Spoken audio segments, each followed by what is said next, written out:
Good evening and welcome to Slam the Gavel, the show that tells it all regarding family court, other court issues, as well as CPS. I am your host, Marianne Petrie, and today I have a brand new guest. His name is Attorney T.Matt Phillips.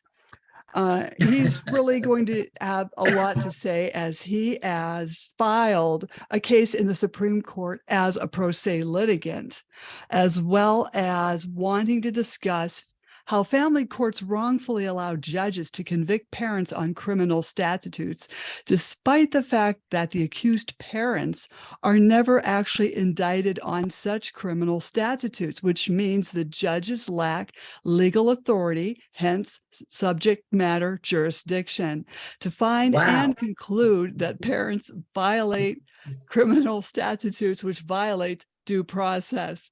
And we're going to talk about these family courts who wrongfully allow parents in their custody hearings to play the dual roles of victim and special prosecutor. And further, it wrongfully allows parents to privately bring criminal causes of action against one another, which violates the accused parent's right to a fair trial.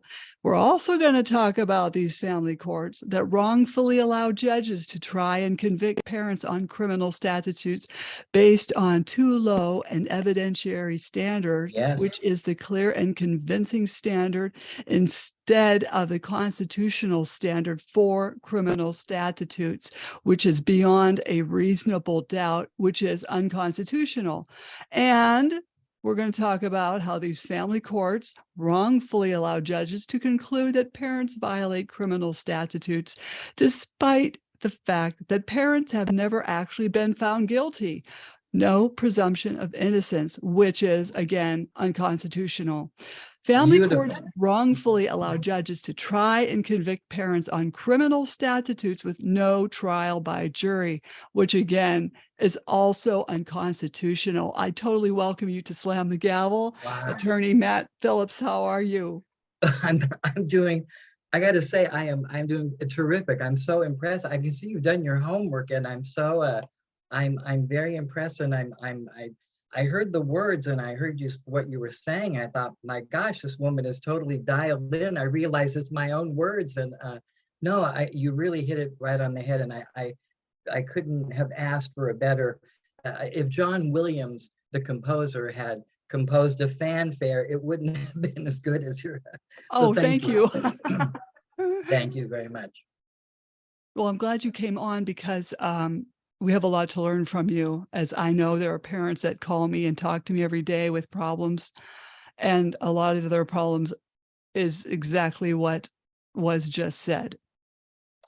Well, I got to tell you, I'm not even sure where to begin here. There's so much I want to say, but let me just say, I've been a lawyer for 30 years, and I have lots of hours in the courtroom, lots of, flight time or whatever that expression is.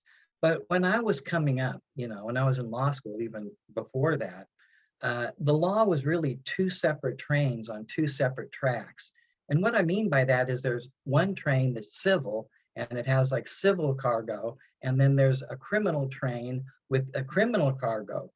And ne'er the twain shall meet. Those two tracks don't intersect, and there's like this high and impregnable wall, to use a Supreme Court expression, that really separated the civil from the criminal. And I was thinking this last night. I had a phone call with a colleague. In the civil world, we have like the rules of civil procedure. In the criminal world, you have, rules of criminal procedure. And there's this, dichotomy, like this kind of night and day, black and white concept of criminal and civil. And they're both very different. And generally speaking, in the criminal courthouse, they're trying to put you in jail. In the civil courthouse, everybody's suing for money. And that's a broad generality, but it's, basically true. But what's happened over the last 25, 30 years, they've decided, wow, something, the government can make a lot of money if they take elements of civil cases and they do a hybridization where they do commingling with criminal elements. And so we see criminal elements and civil elements fusing together. The question arises, do we use rules of civil procedure? Do we use rules of criminal procedure?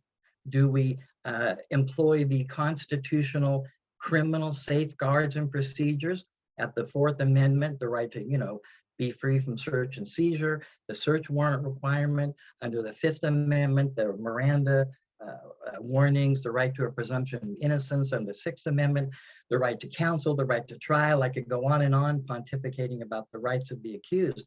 But at some point, when you're in civil court and someone's saying, he tried to kill me, or he beat me up or something like that, these are criminal allegations. But what happens is, in my opinion, as soon as you get hit with criminal allegations, that should trigger the rights of the accused. And in fact, I'll go one further. When you're accused of committing crimes, crimes of extreme moral turpitude, these are serious crimes that, if true, would put you in the state penitentiary for 5, 6, 7 years, So when somebody makes a criminal accusation and there are constitutional liberties at stake, when your right to parent hangs in the balance, well, that should trigger the rights of the accused. But here's what the state says. The state has a legal theory called civil setting. Now, they don't talk about this. It's an unwritten policy, but the policy was first expressed in writing by this law firm in Vegas. Hutchison Stephan is the name of the lawsuit. It's or the law firm. It's run by a guy named Mark Hutchison. And their whole theory is that it's okay to do criminal statutes and adjudicate criminal matters in a civil setting. Like, they've announced that that's how it works, that you can do actually criminal things in a civil setting. And it's not really a crime because nobody's going to jail. That's their comeback. I say, wait a second, I'm being accused of crimes, of, felonies, severe felonious conduct, and my constitutional rights hang in the balance. I should be afforded the rights of the accused, Fourth, Fifth, Sixth, and 14th Amendments. Their response is, no, we don't have to give that to you. It's just a civil matter. Well, why is it a civil matter according to them? Because you don't go to jail. Like, that's their argument. But it's really ignorant, and here's why. Because, yeah, you're not putting me in jail, but you're taking away my kid. Like, ask anybody, I'd take me to jail. Okay, that's fine. I would rather have my son. I would rather be able to have a relationship with him. That's the most important thing. But their comeback is, what are you worried about? You're not going to jail. But I'm having my child taken away from me. And that's that's my constitutional right. Let me say it this way, because I can defeat their argument. These people are not, Mark Hutchison, his law firm, these are not constitutional scholars. And I'm not necessarily trying to, denigrate them. Maybe I'm a little bit, but the point is that they never argue the Constitution. These people are in family court all day long, and the Constitution never, ever, ever comes up. So when you read their brief to the Supreme Court, I got to say this. Their brief, I'm not trying to denigrate them too much, but this is a fact. Their brief, all they do is talk about state statutes. Do you think the Supreme Court of the United States cares about state statutes? They're still trying to argue what they do in Nevada. The Nevada Supreme Court wants to hear arguments about due process, about 14th Amendment. They want to see federal cases, Supreme Court precedent. These people, all they can say, their entire argument is that it's a civil setting. That's what they say, is that the family court where it's a civil setting. Well, what makes it a civil setting? The fact that it's a civil setting is because that's the label that they give it. They could call it a family setting. They could call it a domestic setting. They could call it, a Holocaust setting. They could give it any kind of label they wanted to. They just happen to conveniently give it civil. Well, what is the actual test? Ask a constitutional scholar. Ask me. How do you determine whether a proceeding is criminal or civil? Well, it's real easy. You look at the statute under which the plaintiff or prosecutor proceeds. In this case, I was found to have violated a criminal statute. It's like, wow, and I didn't know this. Like you said earlier, I was never indicted. I want to get to this in a moment. But the point is, I was never indicted. what happened is I'm getting my custody ruling. Oh, let's get the mail. Here's your custody ruling. Phillips violated this criminal statute, NRS ABC 123. How did I violate a criminal statute? My whole life, I've never done any, 10 commandments wrongdoings. The next thing you know, I'm a criminal.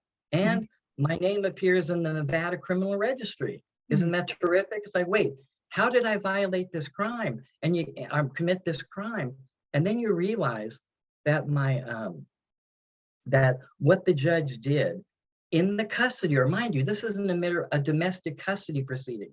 The judge concludes that I committed this crime. Essentially, in the same sentence, he charged me with the crime and concluded that I committed it. Because remember, I didn't get an indictment. And for the viewers at home, an indictment is the official name of a criminal complaint. When the state, sues you, if you will, people of the state of California versus OJ, that's a criminal complaint. And what does a criminal complaint contain? Well, under the Constitution, under the 14th Amendment, it requires that all criminal complaints contain one, notice of the facts alleged, the criminal facts alleged, and two, notice of the criminal statutes allegedly violated. So what I should have received was, hey, Phillips, on the night of April 19th, 1997, you allegedly did this act where you broke into the liquor store at the corner of Hualapai, Decatur, whatever the facts are. Well, I never got anything like that. In fact, the opponent never once said he violated this criminal statute, but the judge magically found that. And it's my argument that the court has no power to conclude that I committed a crime. My argument is that family court cannot be deciding crimes, cannot be legally pronouncing, legal conclusion. Phillips committed a crime. My argument is they can't do that. Now, some people think, well, judges can do anything they want. They're omnipotent, omnipresent. They're deities in the living flesh, and they wear the black robe to remind us that they're quasi-religious figures, and we are not worthy to stand in their presence. And it's and I don't know, it's kind of frustrating for me, but the point is that if you were in family court and you said, hey, family court, you're talking to the judge, I hurt my back on the loading dock and I want to file a workers' comp claim here in family court. The judge is going to say, well, I'm sorry, Mr. Phillips, family court is a court of limited jurisdiction. It's just their stock answer. Well, what if you want to file bankruptcy in family court? You say, hey, I'm broke. I want to file bankruptcy. I can't afford to pay child support, whatever, whatever the reason is.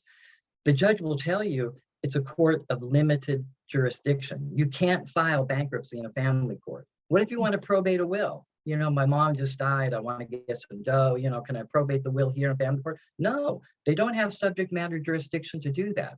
But ask yourself, why is that?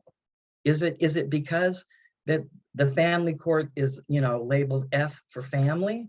Is it because, will they not probate a will because it's labeled C for civil and not P for probate?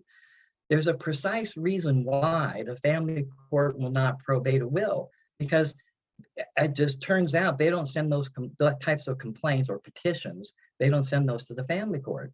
If there's no complaint in front of a judge, they can't rule on any issue other than what's in the four corners of the complaint or the petition or other case initiating document. And so that's my legal theory. And there was a case recently in Nevada that was really illustrative. There was it's the Little White Man case. Little White Man is the surname of the defendant. So it's people of the state of Nevada versus Little White Man. What happened in that case was there was a Gavel, I guess, was charged with some offenses, theft-related offenses in a casino or something like that. I don't be burglary related or larceny related, or embezzlement. I'm not sure what the exact things were. But the point is, on the eve of trial, apparently the state wanted to amend the complaint and put in additional charges that weren't in the original complaint, okay? And it turns out these additional charges, this poor gal got convicted on those. So she appealed to the Nevada Supreme Court. Well, what did the Nevada Supreme Court say? Well, they overturned that. They got rid of it because they said that if there's going to be criminal allegations against her, it has to be in writing. It has to be in the criminal complaint. And it's funny because the Nevada Supreme Court gave a reason. Why do you think it is that a criminal defendant is entitled to notice of the criminal facts alleged and notice of the criminal statutes allegedly violated? The reason that they're entitled to that, according to the wisdom of Nevada Supreme Court, is in order to allow the defendants an opportunity to prepare an adequate defense. Okay, that makes sense, I guess. Okay, if you're charged with domestic battery and you're looking to go to jail, then you have a right to prepare an adequate defense. But what if you're in a family court and they make the same allegations on the same criminal statutes, domestic battery? Do you have a right to prepare an adequate defense? According to the Nevada Supreme Court, you don't. Why is that? Because they want to find you guilty. It's all about railroading the person. You know what I mean? Just look at domestic violence. I got to say it this way. If all law enforcement agencies are trained, if there exists a scintilla of evidence of domestic violence, they arrest. And those people go to jail. They become criminal cases in the criminal court system. What happens if you have no evidence of any kind whatsoever? Then you go to civil court. The word civil is actually a synonym for no evidence of any kind whatsoever of domestic violence. If you have absolutely zero evidence of any kind whatsoever, you bring your domestic violence allegations in family court because no evidence of any kind whatsoever is required. But if you do have evidence, if it's a legit, type of complaint, then it goes to the criminal court system. So that's why we have, unbelievably in this country, two types of, domestic violence. There's domestic violence that's real where you go to jail. And then there's domestic violence where there's no evidence of any kind whatsoever. And so it becomes a civil matter. So, and what's really frustrating is the state's only comeback and says, well, come on, we don't owe you any kind of rights because you're not going to jail. But think about this for a moment. The taking away of your liberty interest, the right to be at liberty, the right to, not be in jail, I guess, not be incarcerated, that's a Fifth Amendment right because the right to life, liberty, and property is in the Fifth Amendment. Well, from where does the right to parent originate? The right to parent also comes from the Fifth Amendment, right to, life, liberty, and property. Now, I know the liberals are going to get upset hearing me referring to children as property, kind of an antiquated slogan from 1787 when they wrote the document. But the point is that my right to parent is a Fifth Amendment right, okay? And the right to be at liberty is a Fifth Amendment right. So the state's saying, why are you tripping? We're just taking away a Fifth Amendment right. Yeah, well, yeah, that's the point. You're taking away a Fifth Amendment right. So my argument, just to sum it up, I know I've been going on a stream of consciousness here, but no, you're doing great. It's fascinating. But the whole thing is my argument is with no indictment, the judge has no power to adjudicate, meaning the judge has no power to make any criminal findings or conclusions unless there's a criminal complaint. Look at it this way. Imagine I'm in court, and I'm, talking about some case, and I say, oh, by the way, Your Honor, opposing counsel beat me up the other day. What would the judge do? Is the judge going to suddenly adjudicate that? Like, let's have a hearing. Yeah, I think you beat him up, and let's just take away your kids as punishment, right? The whole point is, if it's not on the judge's desk in the form of a complaint, the judge can't rule on it. If somebody's suing for breach of contract, okay, and the other side wants to suddenly do negligence, they have to amend the complaint and put it in the complaint, because this is all based on a 14th Amendment concept called notice and opportunity to be heard. All defendants, whether it's criminal or civil, have a right to notice of what's going on, meaningful notice, significantly in advance, and you get it in writing, and it's supposed to describe all the things that are going on. This is considered fundamental to American law, but in family court, you don't get that. I've never been indicted. And the reason I've never been indicted, because there's no evidence of any kind whatsoever. The police never formed probable cause to think that I had ever committed any kind of crime. I've never been arrested. I've never been investigated for anything. There's literally, and I just want to say this to reemphasize for all the viewers at home, there is no evidence of any kind whatsoever. You know, it's not like somebody's saying it's their word against someone else's. We're talking about no evidence of any kind whatsoever. In a normal case, if a plaintiff has no evidence, they lose because the plaintiff has the burden of proof.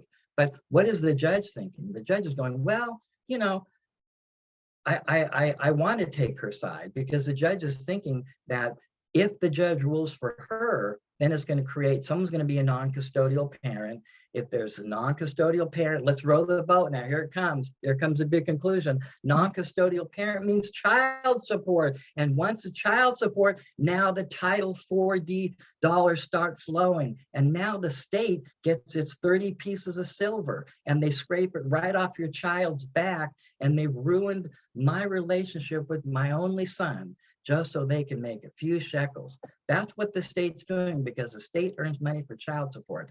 And to all the child support recipients out there, I have a message for you. The money ain't for you, it's for the state. This is the state. It has nothing to do with, you know, but the truth is, when someone like myself starts to decry child support, and America wants to turn around and say, well, you're a deadbeat dad. We don't care what you say. And so, because, you know, people who are in trouble with the child support situation, because they're held in such low esteem, nobody wants to hear their constitutional arguments. But I am bound and determined to get these arguments before the Supreme Court.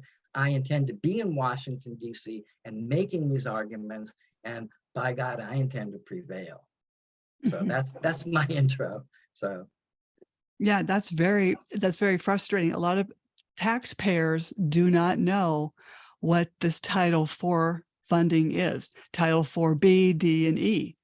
They really have no idea where their money's really going.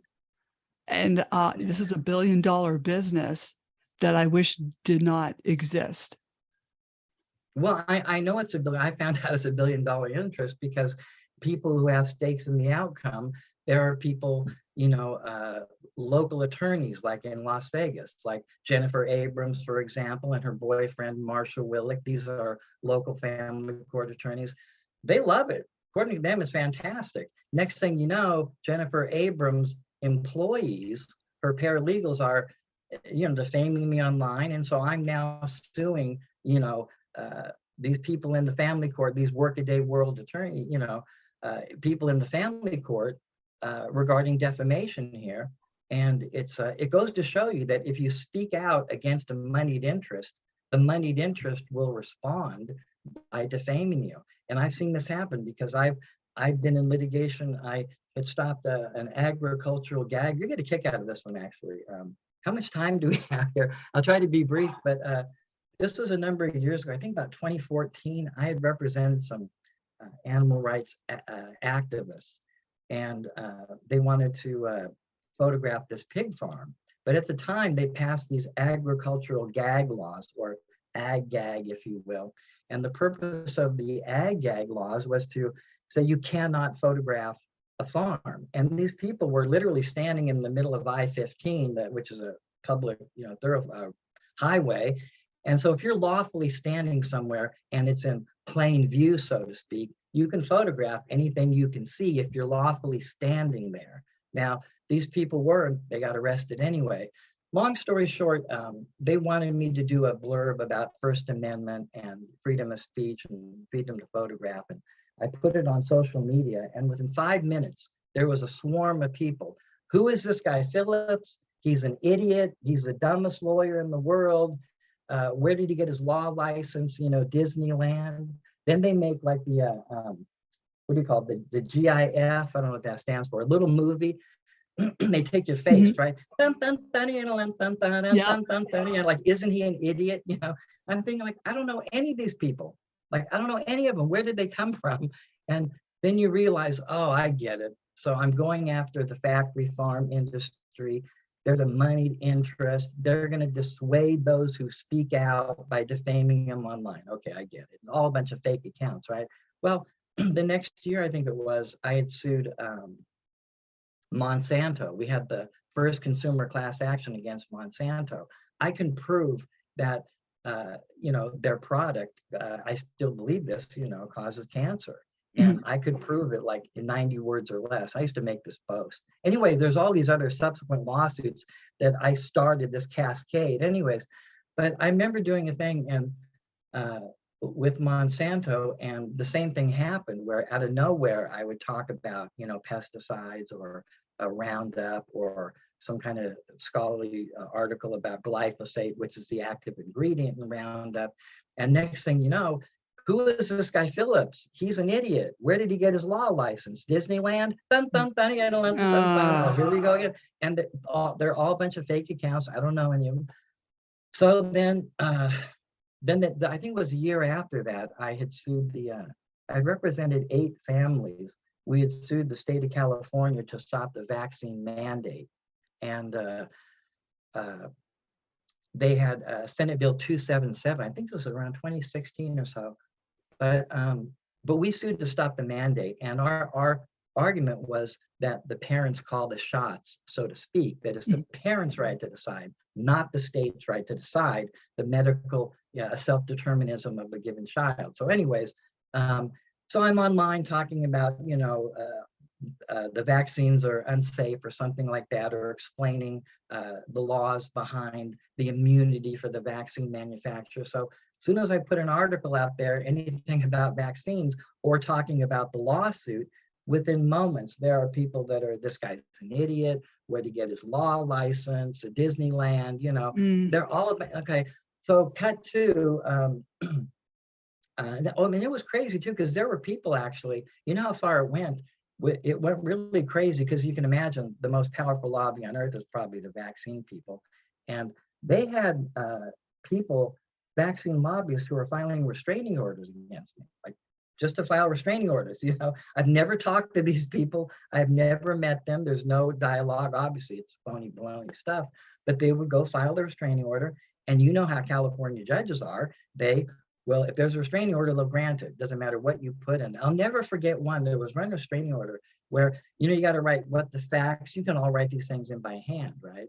And the issue was, what did the bad guy do to you? Normally people write, they'll say, he tried to kill me, he beat me up, whatever it was. Well, this guy wrote the civil code definition for defamation. Like, what are the facts? What did the bad guy do? Defamation is a false statement of fact of and concerning another person that damages their reputation, which is so bizarre, because is he alleging defamation, which he really was. He was alleging defamation in a restraining order case, but the judge probably didn't read it or didn't care, who knows. But literally, that judge should never in a million years have granted it, because we don't even know what the facts are. What facts did Phillips do? The only allegations against Phillips is this: defamation is a false statement of fact of and concerning another person that damages their reputation. And that got a restraining order. So anyways, I was able to, file an anti-SLAPP and get rid of it. But the point is, anyway, so I was giving you the history of all these things online and social media. Well, next thing you know, I'm in the midst of divorce, and I'm, my career is now completely gone by this point. And I'm, it really is hard. You're in bed, you're throwing up for, months on end, vomiting, it's hard. And next thing you know, I decided to get the courage, because I can't believe what's happening has happened, because I'm a trial attorney. I have, I believe, a good feel. I don't know if I'm right or wrong. I may be, maybe I am the village idiot attorney. It's all good. But at the end of the day, I just did that quip because, by the way, you're going to see that little blurb I just did. They're going to take and do that 5-second clip, and they're going to broadcast it. I am an idiot, and they're going to have a ball with it. So it's but the point is, regardless of my prowess as an attorney, I think I have a good feel for what's normal and what's not, what's totally off the wall and what's, regular. And I had a judge, the guy's name is Ochoa. Falsifying documents, lying, committing perjury. And I'm not like, mincing words or being exaggerating. He actually did these things. My favorite one that Ochoa did, there he issued a restraining order against me. Now, why would he issue a restraining order? I mean, really, why? And people say, well, because, well, there was no allegations against me. To get a restraining order, I'm going to be really nitpicky here, but to get a restraining order, there has to be something called restraining order application. In the restraining order application, it contains an affidavit that's verified under penalty of perjury. My name is so-and-so. On the night of April 19th, he beat me up and threatened to kill me. Therefore, I want a restraining order. Okay, well, now we have something to go on. Well, what if there's no application? What if there are no allegations of any kind whatsoever? I'm not talking about no supporting facts. I'm talking about no allegations. The person never made an application for a restraining order. Can a judge I think I'll issue a restraining order today.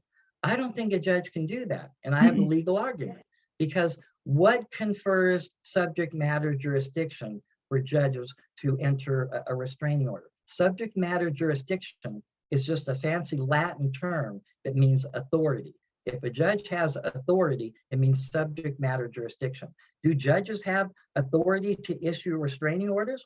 Well, yeah, I guess they do, but can they just do it willy-nilly because it's Tuesday? No, there has to be an application.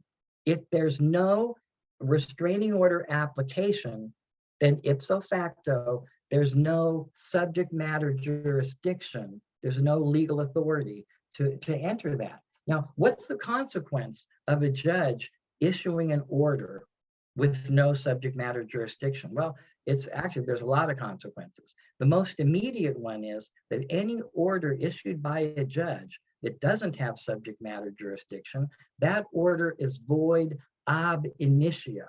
What does that mean? You probably see that, void abinitio. That just means void from the outset. It's not like it's voidable, like, oh, let's try to, once you realize that the judge didn't have subject matter jurisdiction or legal authority, if you will, to issue that restraining order, because there's no restraining order application, well, the order is void. It's dead in the water. It's a nullity. It's of no force or effect. It's suitable only for lining bird cages, okay? There's nothing else that that order it's just dead in the water, okay? But more than that, if a judge issues an order with no subject matter jurisdiction, it goes without saying, the order is automatically void. But now the judge is wide open to a lawsuit under 42 U.S.C. 1983 for violating your fundamental civil liberties. And this is important because people say to me, you can't sue judges. Well, yeah, you can sue judges. You definitely can sue judges. Okay, when can you sue judges? You can sue judges when they act in the clear absence of all subject matter jurisdiction. Now, I'm quoting from the famous 1978 case of Stump versus Sparkman. And this case, I encourage everyone to read it. The federal courts rely on it. Stump, S-T-U-M-P versus Sparkman. It's about the case where this poor gal, this 15-year-old, had been sterilized. The mom had wanted it to be done. And when the later years, the woman found out she was sterilized, she wanted to sue the judge because she was sterilized. She didn't know. She thought she was having her appendix taken out or something. It's a crazy case. It's really sad. And I think everybody realizes that the order the judge did is probably morally reprehensible. I'm going to go out on a limb and say that, but the question is, can this woman sue and recover monetary damages for the judge's decision to sign that order and to have her lose her fundamental right to procreate? Well, they said, no, she can't sue him. And the reason is because it wasn't held to be, his acts were not held to be in the clear absence of all jurisdiction. So how do you know when the judge is acting in the clear absence of all jurisdiction, or they just screwed something up really bad? In that instance, it's to some extent on a case-by-case basis, but they felt that the judge may have exceeded the scope of powers duly granted to them. See, he probably went too far under the circumstances, but still has the power to do those kind of things. Now, I know that in my case, because I'm suing this Judge Ochoa for this thing I'm talking about here. I'm saying that when Ochoa issued the restraining order, he acted in the clear absence of all subject matter jurisdiction. Granted, he has the ability to do restraining orders, but not here because there's no application filed. Now, that's a pretty clear fact pattern. And in the way I see it, if there's no underlying application, the judge has no subject matter jurisdiction, and now he's vulnerable to a lawsuit. He is personally liable for this. This is not something, again, it's not that the judge was in the midst of doing a restraining order and he did a lousy job, you know. It's not like he did the restraining order, but he misapplied the law and it was determined to be an error on appeal and it got reversed. You can't sue judges for errors. You can't sue them for misapplying the law. Judges get to screw up. They let judges screw up royally if they want to. But what if they act with no power? If a judge acts with no underlying subject matter jurisdiction, they are vulnerable to a lawsuit under 42 U.S.C. 1983 for violating a fundamental civil liberty. And anyways, that's my story on that. But did you you want me to go back to the portion about the Supreme Court case, or? Sure. I mean, you know, because this has explained a lot, even to me. You're my new best friend because Why do you think everybody hates me? I mean, seriously, I'm talking about, you know, I have one of the lowest reputations in amongst the judiciary, and it's crazy, and it's amongst the professionals, working professionals. You know, why is that? The reason is because the things that I'm saying right now, like it may wake people up the kind of way, you know, you're expressing to me. You feel like, wow, you know, I didn't know these things. They don't want people to know this. And it's really crazy, again, because when you go against a moneyed industry, this is what happens. And you say to yourself, well, wait a second, this is a court system, isn't it? Or is it a moneyed industry? Well, look at it this way. To operate a courthouse, the courts don't make any money.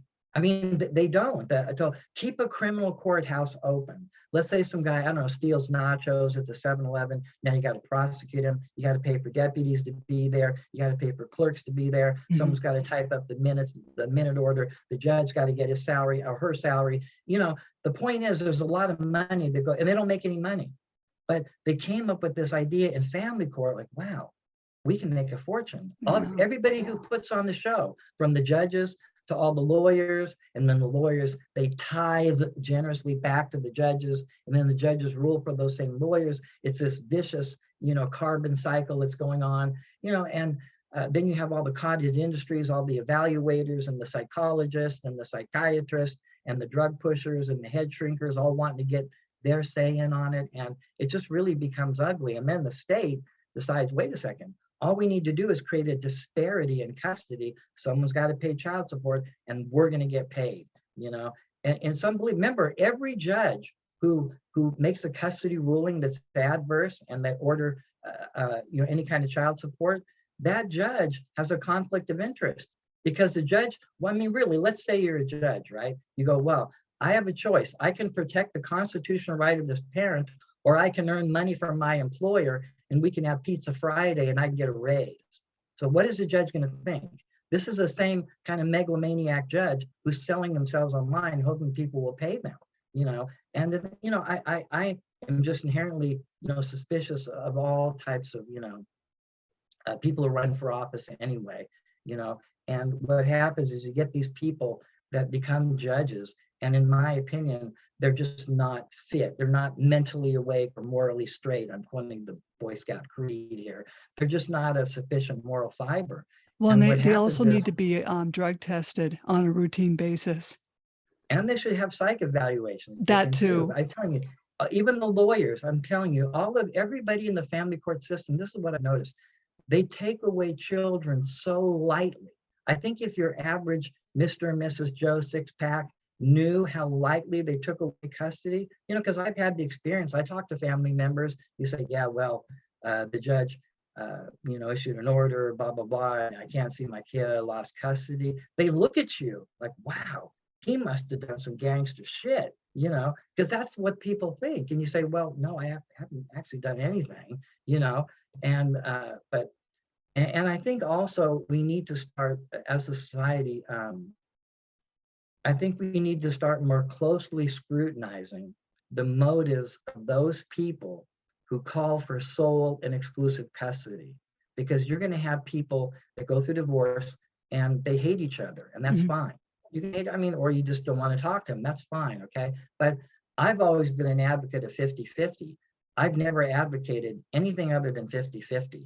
It's the people who are advocating 100%, like, I think we need to start looking more closely at their motives and scrutinizing what may be going on, because it seems to me the only objective of the state is to make sure that I don't get custody.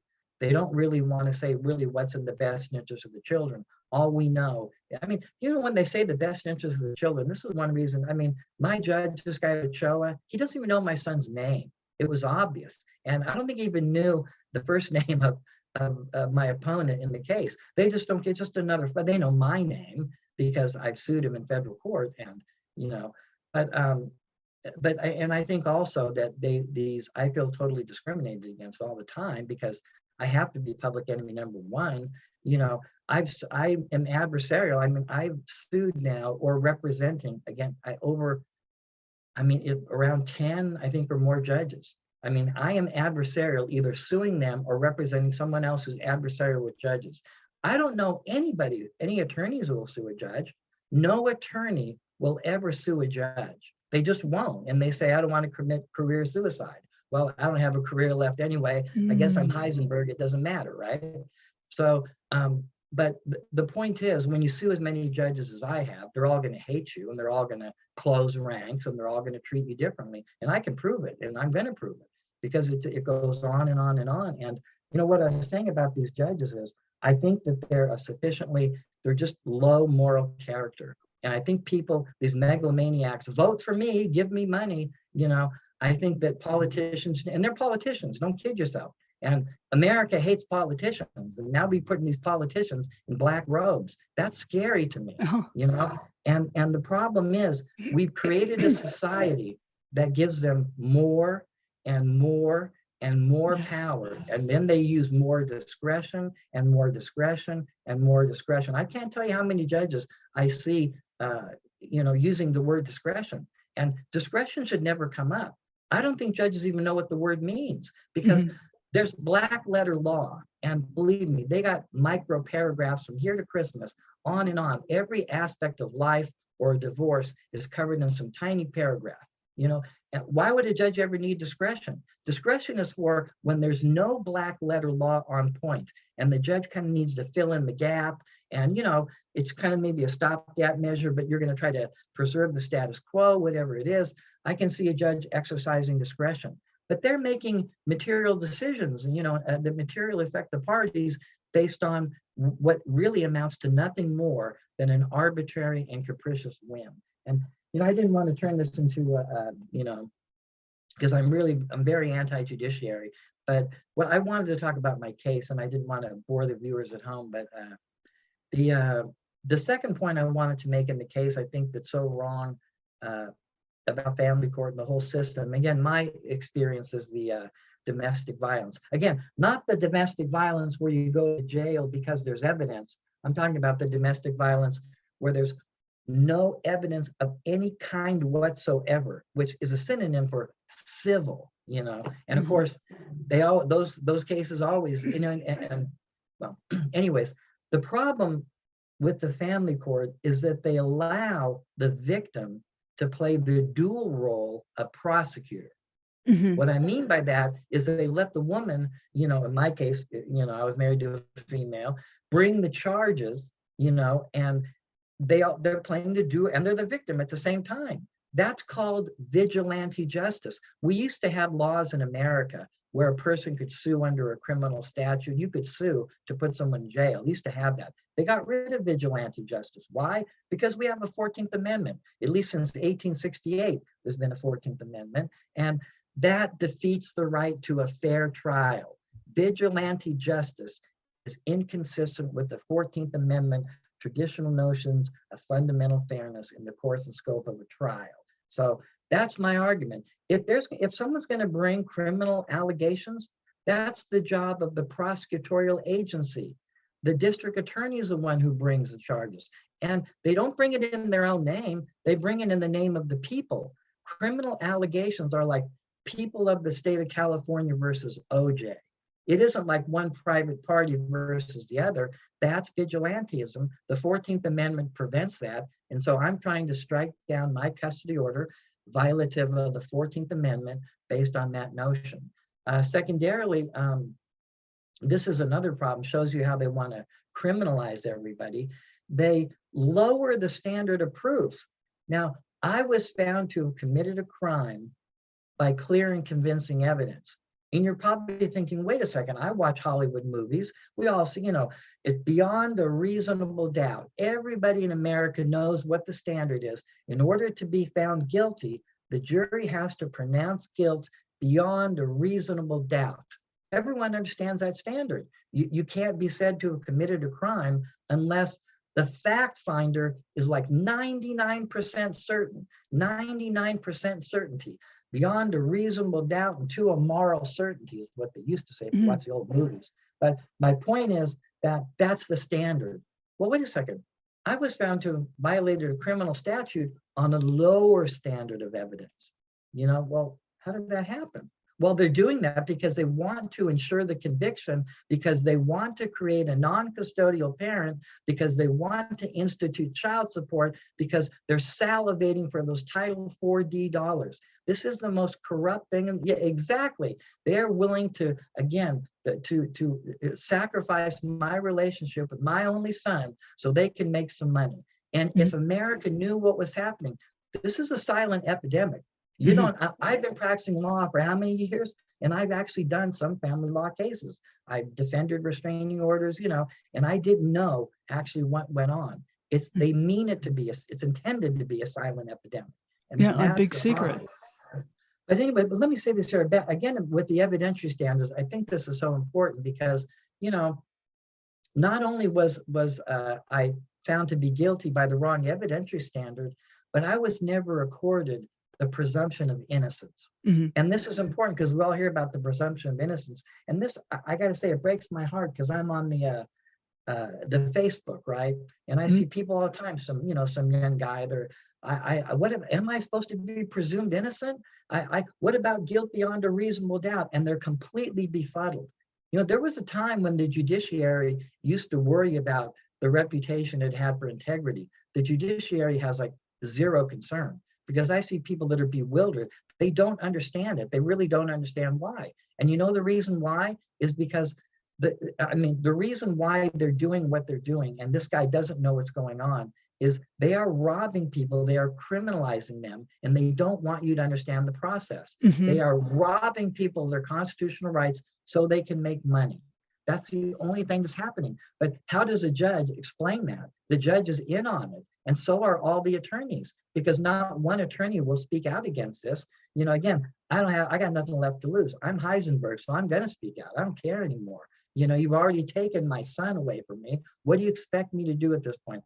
I mean, what I mean by that is when you take away someone's kid, they're going to fight back. They're going to keep suing you. They're going to keep filing lawsuits. It's only natural. I mean, it's amazing how lightly they take away kids. And I really believe that if America knew how bad this is, and again, that's why I am so committed to, whether I got to go to the Supreme Court, I don't care how many times, how many appeals I have to file, how many motions, I'm going to keep filing it until I see my son, because I'm committed to this.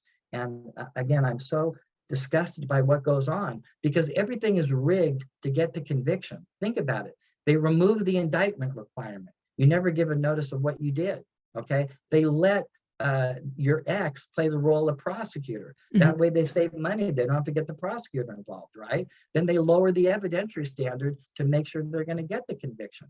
And they remove the presumption of innocence. The point is that in America, you are presumed innocent. This is an 1895 case of the Supreme Court. You are presumed innocent until that magical moment when the jury says, guilty. We, the jury in the above entitled action, people of the state of California, hereby find the defendant guilty. Penal Code Section 187A, or whatever it is, right? Until that moment happens, every government official has to presume you're innocent. They have to presume it. And yet in my case, my family court judge is not presuming my innocence. In fact, he said, yeah, he did it. Well, how can the judge make that conclusion? There's two things. There's at least two reasons. First of all, there's no indictment, so he has no, ability, subject matter. Why? Is because the presumption of innocence is the second reason, meaning that the judge has to presume that you're innocent. And in my case, the judge is not presuming it. And what's crazy is all countries, I thought that the presumption of innocence, was like an American thing, like we're all heroes and we're all the do-gooders, But the whole point is that every country in the world has a presumption of innocence. I was reading the Constitution of the Islamic Republic of Iran, or Iran, I don't know how to pronounce it, but the point is, even in the Islamic Republic of Iran, that's a religious type, I guess, government basically, their constitution says presumption of innocence. That to me speaks volumes. And America tends to want to portray their government as being totalitarian and bad. Well, they respect the presumption of innocence. I mean, the French Revolution, they're waving the flag with liberté, fraternité, égalité. I don't speak French, but the point is that they have the presumption of innocence. How come we don't have it in the family court? I mean, I am arguing this to the Supreme Court. I am the first American attorney to say, hey, Supreme Court, here's an issue. A judge concluded that I committed a crime, and I haven't been found guilty by a jury of my peers. How can the judge make that? I mean, this is a great issue. I mean, I think it's and of course, the other one is jury trial. Why didn't I get a jury trial? Why are there no jury trials in family court? I'll go you one better. Why is it that they designed the courthouse in Las Vegas, Nevada? The courthouse has no jury boxes in the courthouse. There's no juries, no jury boxes.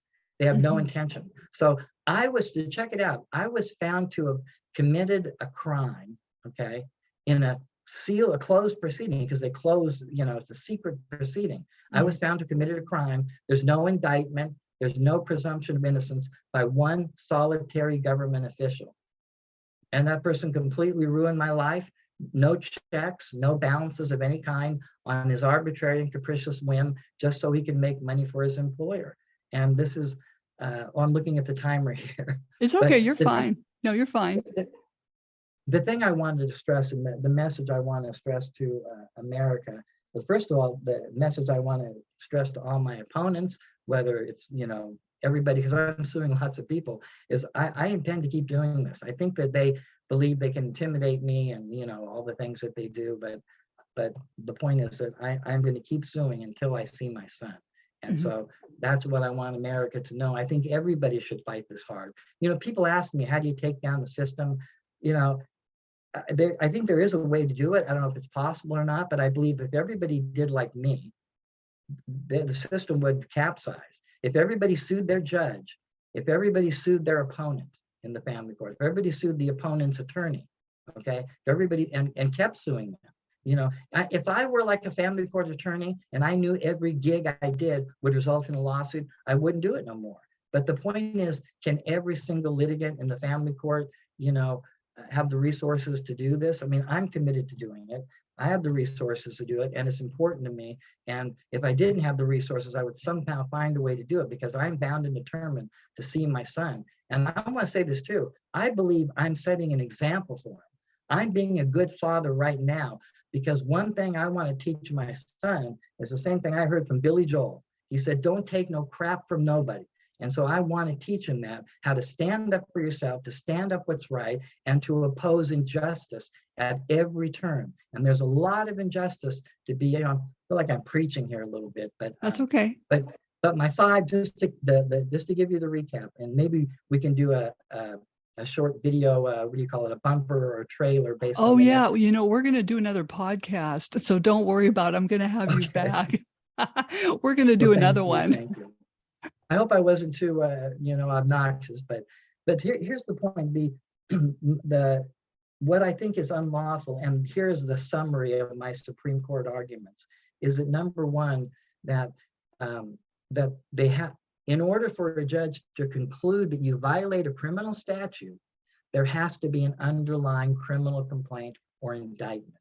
If there's no underlying criminal complaint, then the judge has no subject matter jurisdiction or authority to adjudicate any criminal matter. They cannot make any criminal findings or conclusions until that indictment happens. And so, because there was no indictment, the order is automatically void, and now the protective immunity shield falls away, and now the judge is wide open to a lawsuit under 42 USC 1983. Secondarily, I don't think they should be using the victims as prosecutor, because that's unlawful vigilante justice under the 14th Amendment. If somebody's going to bring criminal charges, it needs to be brought by a prosecutorial agency and brought in the name, not of a private individual, but in the name of the people or the Commonwealth, if you're like in Pennsylvania or Virginia somewhere. Number three, there has to be the proper standard of evidence. If a judge is going to conclude, because maybe they do have an indictment. Some people say, well, wait a second. And in fact, the opponent's attorney made this argument saying that, that a family court judge has the same amount of juice, if you will, same amount of power as a regular civil judge. And therefore, or the same amount of power as a criminal judge. And therefore, if a criminal judge can adjudicate crimes, then so can a family court judge. Well, kind of a lame argument, because it doesn't really tell. The point is, yes, a family court judge could adjudicate crime. It is possible. What do you got to do to make that happen? If there's a criminal complaint, let's say there's a sudden rise in crime, and they say, hey, we got, plenty of, they got, 1,000 times more family court judges in every courthouse in America, as opposed to regular civil judges. So let's say there was a rise in crime, they start handing out some of these civil complaints to let the family court, handle some of these cases. The point is, yes, a family court judge could adjudicate crime, but only if there's a criminal indictment in front of them, meaning a criminal complaint. If a criminal complaint says that the guy engaged in a battery, then they can try them for battery. They can't suddenly get them on some other kind of arson or something. The point is, it has to be in the criminal complaint. So I lost my train of thought here again. But no, I think, this whole family court thing has to go. I think it should just be abolished. It's, take everything back down to civil court. That way you have the option of having a jury. Yeah. Just get rid of the whole family court. Should. Well, the thing is, and my argument for a jury trial is not under the 7th Amendment. The argument, or not even under Article 1, Section 3 of the state constitution. My argument for jury trial comes under the 6th Amendment, the rights of the accused to get a speedy public trial. So you should get it, not having to wait 5 years for a custody hearing. The point is, if you're going to charge me with a crime, man, I was charged with a crime. Anyways, I'm rambling here again, but no, you're doing good. I've learned. Do we take callers, or how does that work? No, it's just you and me. Just you. Okay. Like, what about a statutes of limitation? Let's say you've had a case that was, we'll say, over with in 2016 because your judge died. Now, wait, moment of silence. Okay, so anyway, so then you get another judge and you're trying to litigate what your kids want. And then that gets steamrolled because they're railroading you. So if you were to litigate 4 years later and sue a judge, can that still happen? Well, basically, I would think to sue a judge, the times I've sued judges have been, causes of action under 42 USC, which is, Chapter 42, United States Code, Section 1983. And that prescribes 2-year statute of limitations. And so generally speaking, from the time it generally marks the 2-year statute of limitations. So by and large, from the time you get railroaded, you have 2 years to sue in federal court. Okay, so, By and large. but if this family court caused a physical issue that is still present today, and even the relationships that are destroyed, that they destroyed with your children, are still damaged to this day, wouldn't that negate the statutes of limitation? I'm not sure. I think it would. I mean, it might depend. I think I'd probably have to know more about the facts. Is what my initial response. But there also may be injunctive relief, and you can get injunctive relief under Section 1983 claims. But if there's something that they're still doing, maybe you can get a court order to stop them from doing it. But, so there's that. But. Oh, that's okay. Well, I still want to have you back on. Is there, if anyone wants to reach you, how can they or contact you? Oh, anybody, my information is public, my phone number, and I'm happy to talk to people. I generally give, 15 minutes. I'll talk to anybody, a free consultation type thing. And I'm always happy to represent clients. And I'm interested in exploring these issues. If anybody wants to hire me, I love to do the PR work here. I guess I should do the PR thing. If anybody wants to hire me, I would love to. I am looking for clients, like I say, to explore these issues. I do want to sue judges, and I think it's an important thing that there are some checks and balances, and there are none. It's not like we have too few checks and balances with judges. They're non-existent, because the disciplinary review boards should just be defunded. I mean, talk about defunding. The first place that any state should defund is its judicial discipline committee. They just don't do anything, and so they really should get rid of them. But if anybody is inclined to sue a judge, please call me, or any kind of constitutional issues. And I have to believe there's lots and lots of people out there who've been railroaded the same way. Oh, yeah. Are found to have committed a crime and they didn't get the right to jury trial, or they're found to have committed a crime and they were determined to be a criminal by too low an evidentiary standard, or if they didn't get an indictment, which is everybody in the family court. And again, their only comeback is really the labels. This is, again, I wanted to talk more about my brief. I'm kind of lamenting that right now. But one of my strongest arguments, I think, is the label argument. The Supreme Court has actually said how you label a case is really irrelevant, or how you label a proceeding. Like, let's just say, remember we were talking about how do you know if it's a criminal or a civil proceeding? And we've got to remember that this isn't by accident. The state is trying to walk the fine line. They want to criminalize you because they need pretext to take away your kids. He's a danger. He's killing everybody, So they have to criminalize you to take away your kid. But they don't want to criminalize you too much, because if they push too hard and you land in the criminal court, now it's not a moneymaker. Because remember, there's no money in keeping open the doors of the criminal courthouse. It loses money on the asset, the balance sheet. It's a money.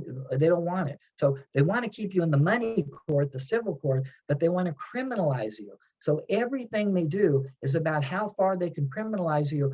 We're not really criminalizing you. Okay, well, what determines whether or not a proceeding is criminal? It doesn't matter. Civil division, family, it doesn't matter. It's on a case-by-case basis.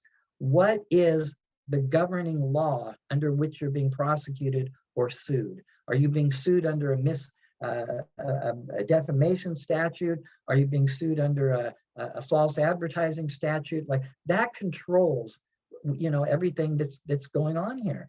And if there's no, I feel like I'm going back to the subject matter jurisdiction requirement here, but what actually determines if the proceeding is a civil proceeding or a criminal proceeding? And we all know if they're trying to put you in jail, it's probably a criminal proceeding.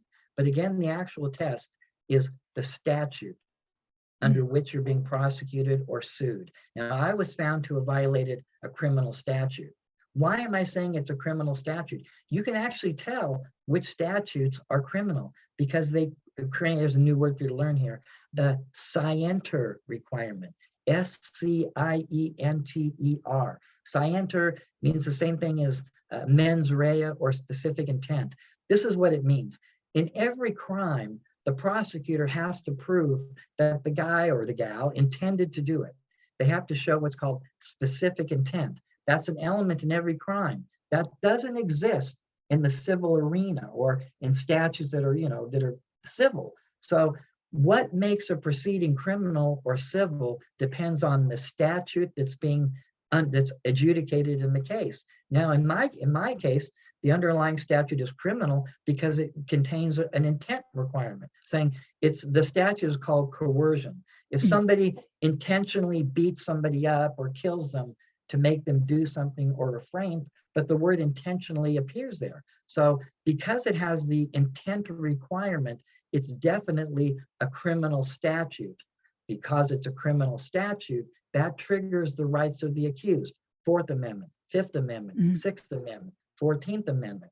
And also, it means the whole proceeding is a criminal proceeding based on the statute. But what the government says, the courthouse and all the lawyers, the lawyers go along with this. Lawyers, and I can tell you, by the way, lawyers are brainwashed. I know because I'm brainwashed.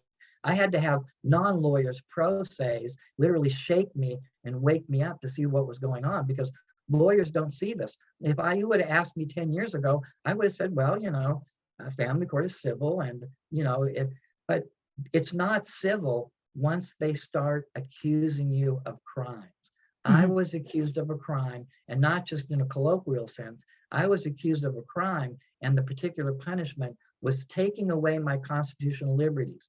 I don't care whether that's putting me in jail or taking away my kid. Either one is a taking of a Fifth Amendment right. Either one is a taking of my constitutional liberties. And if somebody's going to accuse me of a crime and my constitutional rights hang in the balance, Supreme Court, tell the state that they're doing it wrong. I want the Supreme Court to correct the states. Now, I realize what I'm doing. What I'm asking here is, I realize if I win this case, it's going to radically change family court because they won't be able to convict you in a civil setting anymore. And the family court model is premised on criminalizing people. So the state's going to lose millions, not just my state, millions and millions of dollars are at stake because of my argument. I don't stand to make any money. It's just that the evildoers who put on the family court show, they stand to lose money because they won't be able to violate these particular rights anymore. I think this is a matter of public importance, exceptional public importance. And even if I don't win and I realize there's only like a 1% chance of winning in the Supreme Court, and probably a lower chance because I'm representing myself. So I'm still a pro se litigant, and I think courts look down on pro se litigants. Oh, yeah. And, that goes without saying. But the point is that that I think these arguments, I want to make this argument in the Supreme Court for others. I think we need to make them in the federal courts. I hope there are other brave attorneys that will do it.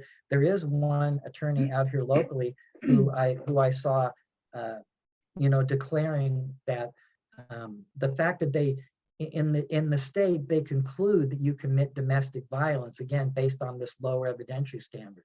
And this one attorney said, well, what about the presumption of innocence? What about the correct standard? And that is only one attorney and I've ever heard talk about this, and that's kind of a shame. I'm just hoping more attorneys will realize that, but what happens, I think, is your average family courts attorney is thinking, well, why would I do this? I want to just shake down the couples, have them mortgage their house, give me $5,000 cash, let me meet you at the courthouse, and then never call them again. They want to just keep cycling through people, and as long as they're making money, it's exactly like the Holocaust, and I'm sure this is going to offend a lot of viewers. I hope it does, because this is exactly like the Holocaust, because you have institutionalized, I'm just doing my job. You have everybody just doing their job. And we know what happened about 80 some odd years ago in Central Europe. People are just doing their jobs. At what point are these people going to, it's unbelievable that. And another thing too, when you ever mention the Constitution, have you ever tried to mention the Constitution to anybody in the family court? It's like they avoid it like kryptonite. And I joke about this, but again, when they filed their brief the opposition filed there in the Supreme Court, they're not arguing the Constitution at all. When I'm in family court, my judge, this guy Ochoa, never, ever, ever, ever mentions the Constitution. And I figured out why. You know why the judges don't mention the Constitution? Because they don't respect it or believe it. No, because the truth is the judges in family court don't mention the Constitution because megalomaniacs don't want to be reminded that there's an authority greater than them. Well, I know of a judge that yelled at an attorney, and he mentioned following the Constitution. Well, this isn't what I don't know what he said, but she yelled at him and said, "I don't have to follow the Constitution." Yeah. So we got those out there. Yeah, and it's funny too. I got to say also, there are some, there are attorneys that done it. My opponent's her attorney. This attorney named Shannon Wilson is her name, and I'm arguing the Constitution, and she's arguing state statutes, and they're different. The state statutes are different than the Constitution. Mhm. So what happens when a state statute is different than the Constitution? Well, Shannon Wilson keeps arguing state statutes. The truth is, when a statute is in conflict with the Constitution is paramount. By definition, that statute is unconstitutional if it's in conflict. But remarkably, but these are family court attorneys. I mean, they really, and again, I'm not trying to get a dig in here, but I was really surprised to see the voraciousness with which they keep repeating the same state arguments in the face of constitutional arguments. They just don't realize that there's a Constitution. They think that all the family code governs. They think that family code governs family stuff, and that the Constitution is for important things like, I don't know, Mel Gibson and Braveheart, or these noble Constitution of freedom and liberty. And that has nothing to do in their mind with all the micro family code sections that controls family law. And they think it's really all about family law, to the point where they've forgotten that the Constitution is the law of the land. Mhm. It's not like it's law for Washington, D.C., and in our state, this is what we do with family law. No, the Constitution is the law of the land. And, you just have to remind them of that periodically. But anyways, that's I think that's all I want to say for today. I know I went over, but It was awesome having you on. I'm going to have you back on. So, hey, don't jump off. Slam the Gavel is a podcast to help the public understand what really goes on in these family courtrooms. I'm your host, Mary Ann Petrie, author of Dismantling Family Court Corruption, Why Taking the Kids Was Not Enough, and Cry Out for Justice, Poems of Truth. Please join us again here with attorney T.Matt Phillips in the future, and because I'm having him back on, and other exciting guests. Thank you so much. Again, thank you.